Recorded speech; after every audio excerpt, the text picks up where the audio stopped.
Hello everyone, आज हम पढ़ने वाले हैं एक important topic which is the limiting and excess reagent from the chapter some basic concepts of chemistry class 11th। जो टॉपिक तो ठीक ठाक है, but I have seen students struggling with the numericals related to this.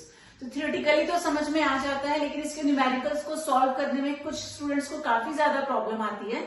तो आज की इस video में हम समझेंगे कुछ इजी स्टेप्स। तो स्टेप्स जानने के बाद it will be very easy for you people to solve the numericals related to this.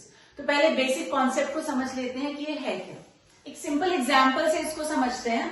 Suppose we have a classroom में हमारे पास लेक्चर चेयर्स है, जहां पे एक सीट पे एक ही स्टूडेंट बैठ सकता है। तो हमने बोला total there are 6 seats and total there are 6 students. अब कंडीशन क्या है? 1 सीट 1 स्टूडेंट, एक सीट पे एक ही स्टूडेंट बैठ सकता है। 1 seat can be occupied by only 1 student. तो total 6 seats are there, total 6 students are there. तो क्या होगा? हर एक सीट पे एक स्टूडेंट आ जाएगा। इन दिस केस दोनों चीजें इक्वल है, बैलेंस है, तो ना कोई कम है ना कोई ज्यादा है, यानी कि ना ही कोई एक्सेस रिएजेंट है ना ही कोई लिमिटिंग रिएजेंट है। This is balanced condition. अब मान लेते हैं हमने क्या किया, हमने बोला एक जो हमारी सीट थी वो ब्रेक हो गई, सीट टूट गई। तो total we have only 5 seats, students are 6। अब क्या होगा? यहाँ पे हर एक सीट पे एक ही स्टूडेंट आ सकता है। तो 5 seats are only there, 6 students are there. तो 5 seats will be occupied by 5 students. एक स्टूडेंट एक्स्ट्रा बच जाएगा। तो जो एक्स्ट्रा बचेगा उसका नाम होगा एक्सेस रिएजेंट। और जो कम पड़ा, कमी किसकी हुई? कमी हो गई सीट्स की, तो वो हो जाएगा लिमिटिंग रिएजेंट। ठीक है। अगली कंडीशन में मानते हैं 6 ही सीट्स हैं हमारे पास, और क्या हुआ? एक एक्स्ट्रा स्टूडेंट ने एडमिशन ले लिया क्लास में। Total there are 7 students now. Condition अभी भी वही है, 1 सीट पर स्टूडेंट। तो 6 सीट्स है, तो these 6 seats will be occupied bye 6 students. अब क्या होगा? Again 1 student will be extra, तो वो जो एक्स्ट्रा है उसका नाम होगा एक्सेस रिएजेंट। और अभी भी सीट्स की कमी है, therefore the seats will be called the limiting reagent. अब केमिस्ट्री में केमिकल लैंग्वेज में बात करते हैं। तो let us say we have a reaction where there are 2 reactants A and B which react together to give C। तो मान लेते हैं इक्वेशन बैलेंस्ड है। According to balance equation 1 mole of A reacts with 1 mole of B to produce 1 mole of C। तो जब तक equation balanced है तब तक कोई प्रॉब्लम नहीं है। प्रॉब्लम कहां आती है? जब हम किसी भी इक्वेशन में किसी एक रिएक्टेंट को रेंडमली बढ़ा देते हैं या कम कर देते हैं। अब मान लेते हैं हमें कंडीशन दे दी गई ये 1A प्लस 2B से C कितना मिलेगा। अब हम प्रॉब्लम में आ जाएंगे, क्योंकि हमें ये तो पता है कि 1A जब 1 मोल ऑफ B से रिएक्ट करता है तब बनता है 1 मोल ऑफ C। यहाँ पे A की वैल्यू तो सेम है, 1 मोल इज देयर। B को हमने इंक्रीज कर दिया, तो C कितना बनेगा? यहाँ 1 प्लस 2 इक्वल टू 3 नहीं होगा, क्योंकि हमने B की क्वांटिटी को तो बढ़ा दिया लेकिन A को हमने चेंज नहीं किया। A still unchanged. तो ऐसा नहीं है एक को बढ़ाने से दोनों को ऐड करके 3 हमारा रिजल्ट होगा, नो। तो यहाँ पे हमें चेक करना पड़ेगा। तो ये बैलेंस्ड इक्वेशन है, बैलेंस्ड इक्वेशन के अकॉर्डिंग A तो अभी भी उतने का उतना ही है, लेकिन B की क्वांटिटी को हमने बढ़ाया। तो जिसको बढ़ा दिया वो हो जाएगा एक्सेस रिएजेंट, और उसके कंपैरिजन में A उतने का उतना है, तो कम हो गया उसके कंपैरिजन में, तो A will be the limiting reagent. So these are the points related to the topic.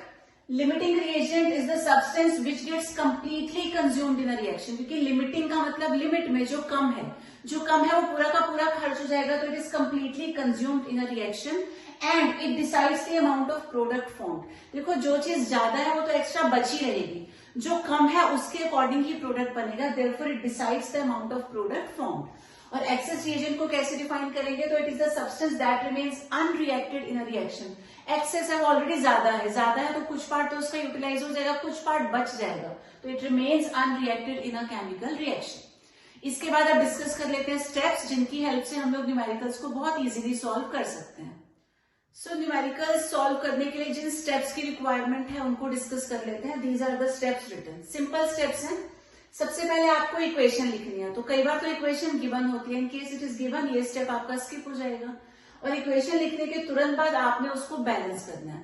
Chemistry में आप कोई भी न्यूमेरिकल क्वेश्चन जब सॉल्व करते हैं तो सबसे इंपॉर्टेंट स्टेप यही होता है, जो भी इक्वेशन है the equation must be balanced. तो अगर इक्वेशन बैलेंस्ड है तब तो आपका आंसर ठीक होगा, और अगर बैलेंस नहीं है you will never get the accurate answer. तो balancing of equation is very very important. तो इक्वेशन लिखना है, उसको बैलेंस कर लेना है। बैलेंस करने के बाद राइट द वैल्यूज या मासेस फ्रॉम बैलेंस्ड इक्वेशन। तो जो इक्वेशन आपने लिखी है वही सब एलिमेंट्स या सब जो स्पीशीज है उन सबके मासेस आपको लिख लेने हैं।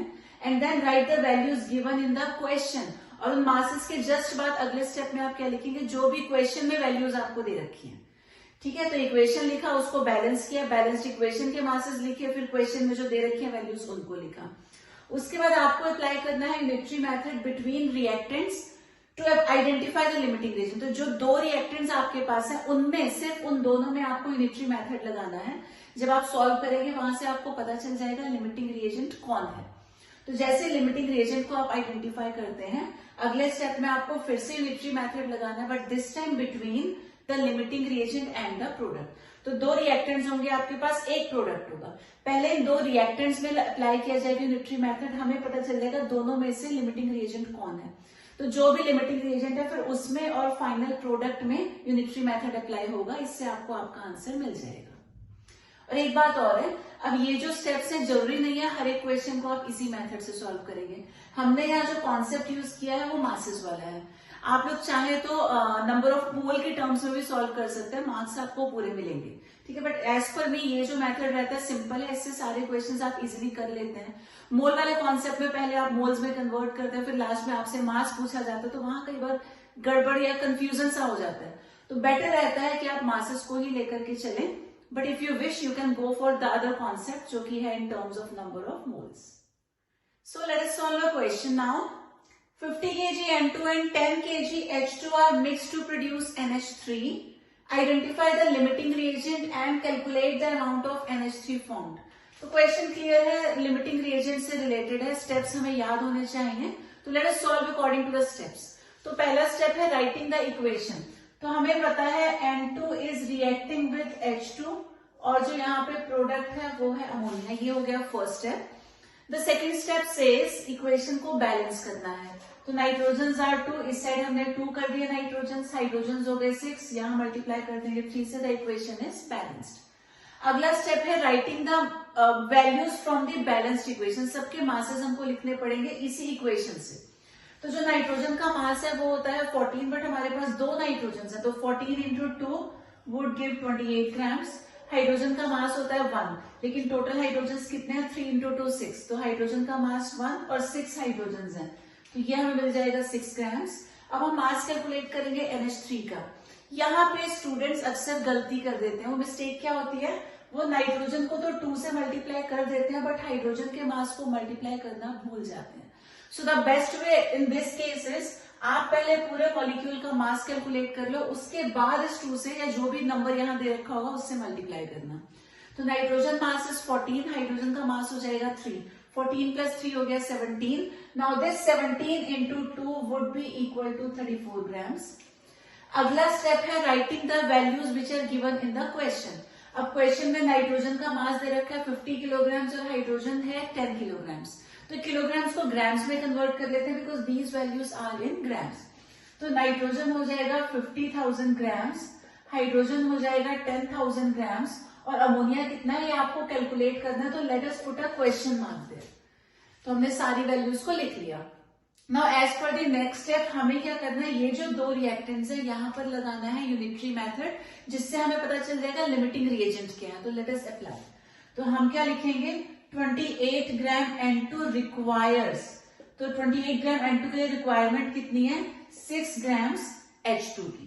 तो 1 ग्राम N2 would require how much, 6/28 gram H2, और टोटल हमारे पास है 50,000 ग्राम्स। इसके लिए रिक्वायरमेंट हो जाएगी 6/28 इंटू 50,000।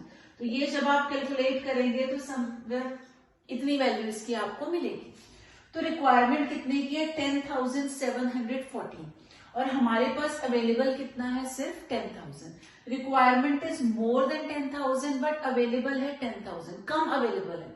तो जो चीज कम है वो क्या हो जाएगी, वो हो जाएगी लिमिटिंग रिएजेंट। तो ये पार्ट बहुत ज्यादा इंपॉर्टेंट है। तो हम क्या करेंगे, 3 वैल्यूज को तो यूज करेंगे कि 28 ग्राम के लिए रिक्वायरमेंट है 6 ग्राम, फिर हमने 50,000 ग्राम के लिए कैलकुलेट कर दिया। जो रिजल्ट आएगा उसको इस 4th वैल्यू से कंपेयर करना है। तो रिक्वायरमेंट 10,000 से ज्यादा की है, but available is only 10,000, come available है। तो कम अवेलेबल क्या है, H2, therefore H2 is the limiting reagent, और दूसरा वाला ऑटोमेटिकली क्या हो जाएगा, एक्सेस रिएजेंट। अब अगला स्टेप आपने क्या लिखा, अप्लाई यूनिटरी मेथड, बट इस बार किसमें लगाना है, between limiting reagent and the product. क्योंकि जो लिमिटिंग रिएजेंट है वही डिसाइड करता है प्रोडक्ट कितना बनेगा, एक्सेस वाले का कोई काम नहीं, वो तो ज्यादा एक्स्ट्रा बच जाएगा। तो जो लिमिटिंग है उसके अकॉर्डिंग बनेगा प्रोडक्ट। तो अब इन दोनों में हमको लगाना है यूनिटरी मेथड। तो यहाँ हो जाएगा 6 ग्राम H2 प्रोड्यूसेस। अब ये वर्ड चेंज हो गया, पहले हमने रिक्वायर्स लिखा था, लेकिन अब हाइड्रोजन से प्रोडक्शन हो रहा है NH3 का। तो will be writing 6 gram H2 produces how much, 34 grams of NH3। तो 1 ग्राम H2 से प्रोड्यूस होगा 34/6 ग्राम्स ऑफ NH3, और उसके बाद टोटल हमारे पास 10,000 है, तो 10,000 ग्राम से प्रोडक्शन हो जाएगा 34/6 इंटू 10,000 ग्राम्स ऑफ NH3। तो जब आप ये कैलकुलेट करेंगे तो समथिंग लाइक दिस, इतनी वैल्यू आपको मिल जाएगी। तो ये जो रिजल्ट है ये हमारा फाइनल आंसर हो गया, the amount of ammonia produced, और लिमिटिंग रिएजेंट ऑलरेडी हम लोग आइडेंटिफाई कर चुके हैं। Late us solve one more question.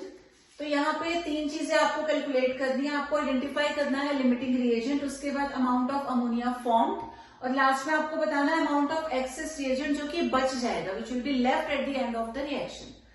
और यहाँ पे भी N2 की रिएक्शन H2 के साथ हो रही है, ठीक है। तो सबसे पहला हमारा काम होता है रिएक्शन को लिखना। Now since nitrogen and hydrogen are reacting, तो यहाँ से ये हो गई reaction, the first step is complete. Second होता है बैलेंसिंग, तो प्रीवियस इक्वेशन भी यही थी, तो ये हमने बैलेंस कर दिया just like the previous case.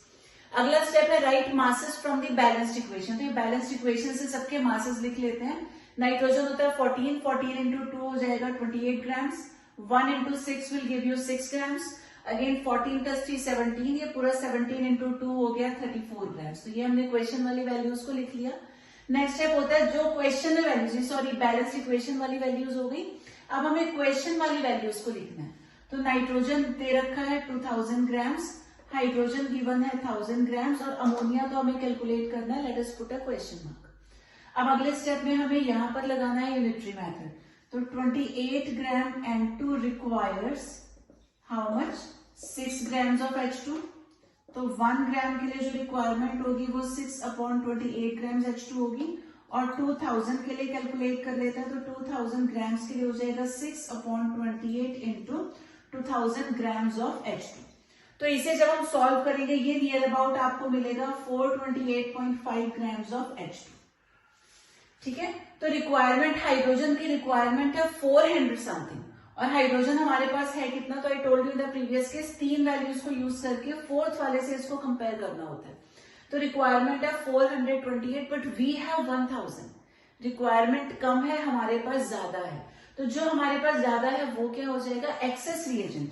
तो therefore H2 is the access reagent. इस बार रिवर्स केस है, रिक्वायरमेंट 428 की है, अवेलेबल 1000 है, तो जो ज्यादा है वो एक्सेस रिएजेंट है। अब ये एक्सेस है तो N2 क्या हो जाएगा, now N2 will be the limiting reagent. तो एक एक्सेस हो गया, दूसरा हमें मिल गया लिमिटिंग रिएजेंट। अब क्या करना है, फिर से यूनिटरी मेथड लगाना है, but this time between the limiting reagent and the product. तो इन दोनों में हम लोग अप्लाई करेंगे। अब क्या लिखेंगे, 28 ग्राम प्रोड्यूसेस 34 ग्राम NH2, तो हम लिखेंगे 28 ग्राम N2 produces how much, 34 grams of NH3। तो 1 ग्राम से प्रोडक्शन हो जाएगा 34/28 ग्राम्स ऑफ NH3, और टोटल हमारे पास N2 अवेलेबल है 2000। तो 2000 grams are going to produce 34/28 into 2000 grams of NH3, जो नियर अबाउट आपको मिलेगा 2428.5 grams। तो हमारा एक और आंसर कंप्लीट हो गया। अमाउंट ऑफ अमोनिया भी हमने फाइंड कर लिया। एक स्टेप यहाँ पे एक्स्ट्रा पार्ट में आपसे पूछा गया है amount of access reagent left. अब हमें ये तो पता है लिमिटिंग वाला तो पूरा कंज्यूम हो जाता है, लेकिन एक्सेस वाला थोड़ा सा बच जाता है। तो एक्सेस को कैसे फाइंड करेंगे, तो हम क्या करेंगे, total reactants minus total products कर देंगे। तो टोटल रिएक्टेंट हमारे पास 2000 प्लस 1000 है, तो जो थर्ड वाला स्टेप है उसके लिए हम क्या करेंगे, ये जो टोटल रिएक्टेंट्स हैं वो तो हमारे पास है 10,000, और टोटल प्रोडक्ट कितना बना हम लोग फाइंड कर चुके हैं 2428.5। बस इसको सिंपली माइनस करना है। तो स्टेप आप याद रखिए कैसे सॉल्व करना है। जब भी एक्सेस रिएजेंट की अमाउंट आपसे पूछ जाएगी कि कितना बचा है, तो total reactants minus total products, that will give you the answer. तो टोटल यहाँ 3000 है, 3000 में से हम इस वाले पार्ट का आंसर हमने निकाला था उसको सब्ट्रैक्ट कर देंगे, तो this will give you near about 571.5 grams of H2। तो इतना जो हाइड्रोजन है वो अनरिएक्टेड होगा, क्योंकि 1000 अवेलेबल था, यूज हुआ 428.5, तो बचेगा कितना, आप यहां से भी कैलकुलेट कर सकते हो। टोटल 1000 है, 1000 में से यूज इतना हो रहा है, तो 1000 में से आप इसको माइनस करेंगे तब भी आपको आपका सेम रिजल्ट मिलेगा।